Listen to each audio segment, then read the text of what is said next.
안녕하세요. 김태훈의 현명한 주식투자 방송 시작하겠습니다. 오늘은 화천기계에 대해서 다시 좀 말씀을 드리겠습니다. 지난번에 화천기계가 작년 8월 달인가요? 보아스 에셋으로부터 적대적 M&A 공격을 당했죠.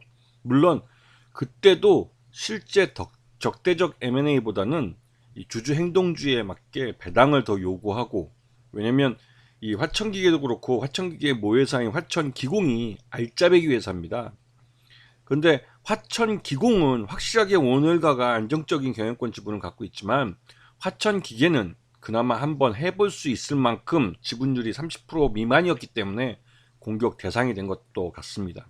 하지만 보아스 에셋이 일시에 동원할 수 있는 현금에서 화천기공을 따라갈 수 없기 때문에 결국은 올 3월달 정기주총 이전에 대부분의 지분을 팔고 나간 걸로 나옵니다. 이거는 뭐 화천기계 자체가 이 권씨 집안의 형제들끼리 또 나름대로 이제 좀 경영을 잘해가고 있는 그런 회사이기 때문에, 이런 회사를 상대로 해서 적대적 M&A 한다는 거는 솔직히 좀 상식 밖의 일이었죠. 결국은 시장에서 상식선에서 생각되는 결과로 귀결이 됐습니다. 화천기공을 통해서 권영열 이 회장 일가가 서암기계공업과 화천기계, FN가이드라는 회사를 지배하고 있고, 또 비상장 회사로 한국환학의 한 3%, 5% 정도 지분을 갖고 있습니다. 이렇게 이제 알짜배기 회사들로, 이 기계 쪽에서는 기계 공작기계나 이런 쪽에서는 굉장히 역사도 깊고, 또 집안 자체가 패밀리 비즈니스 잘하고 있는 그런 집안이죠.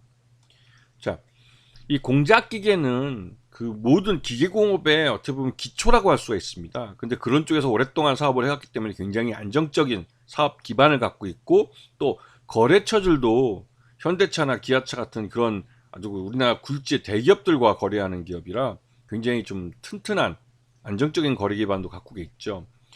이 화천기계의 말 그대로 이제 가장 큰 약점은 전체 매출액의 34% 정도를 차지하고 있는 자동차 부품이 엔진 부품이라는 사실입니다.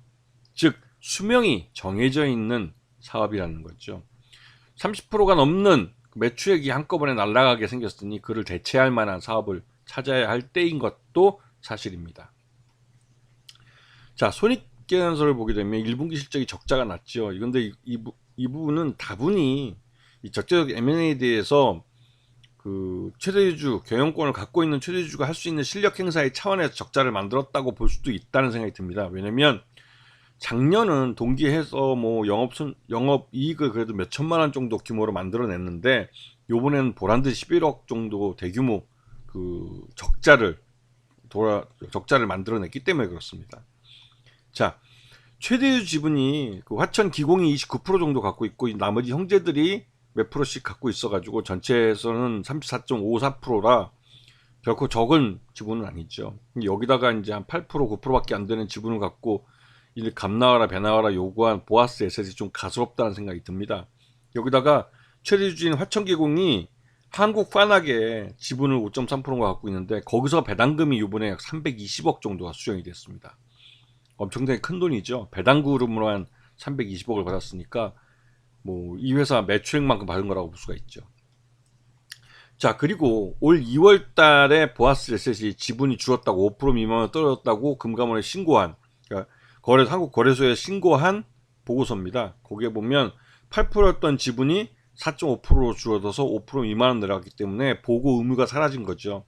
아마 이 나머지 지분도 대부분 다 팔았을 가능성이 큽니다.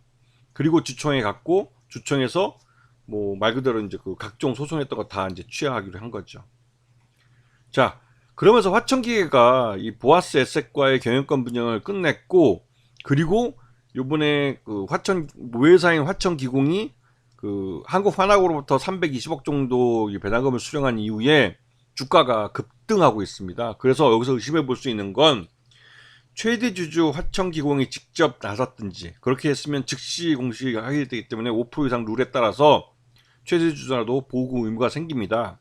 그렇다면 지금 주가를 끌어올리고 있는 게 안정적인 경영권 지분을 보다 좀 안정적으로 가져가기 위해서 30% 이상 지분을 더 늘리는 거라고 본다면, 뭐 돈도 들어와 있기 때문에 가능성 있는 이야기도 하고요. 근데 그 외에는 화천기계 자체가 그렇게 호재성 재료가 없는 아주 심심한 회사이기 때문에 이렇게 주가 급등을 이해할 만한, 설명할 만한 그런 재료는 없어 보입니다. 즉 최대주주가 돈으로 주식을 사서 지분을 늘려가면서 주가를 끌어올린다고 볼 수 있는 부분인데요. 이 화천기계나 화천기공이나 이 화천그룹 자체가 아주 알짜배기 회사들입니다. 나름대로 이제 이 공작기계나 이런 쪽에 안정적인 거래망을 갖고 있고, 그렇게 말 그대로 그런 안정적인 사업을 하고 있는 회사를 치운다면 주가는 굉장히 싸게 저평가되어 있는 거죠. 이번 기회에 또 보아스에서 공격으로 이 회사의 기업 가치에 대해서 다시 한번 투자자들이 그 재평가를 하는 계기가 됐다라고 볼 수도 있고, 하여튼 지금 현재 주가 상승은 그 일반적이지는 않은 모습입니다. 그래서 이게 말 그대로 이제 최대주 쪽이 그 제3자를 내세워서 그 안정적인 경영권 지분을 확보하고 있는 것인지 좀 의심되기도 하는 사안이고요.